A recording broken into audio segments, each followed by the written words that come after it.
Hi guys, in this video, I'm gonna show you how to transfer from Binance to MetaMask wallet, and we will be using USD token for this guide. So first, head into your Binance.com or log in your account. Go to the wallet and then select Fiat and Spot. In the Fiat and Spot interface, click the withdraw button and select the token you want to send to your MetaMask wallet.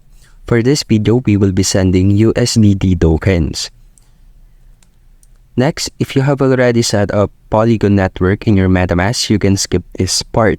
But if you haven't set up Polygon network in your MetaMask, just simply head into evmchainlist.org and then search for Polygon and click Connect Wallet. The Polygon network on the box as shown above. Just copy the address and paste it into the address tab on Binance, which is indicated by the red arrow.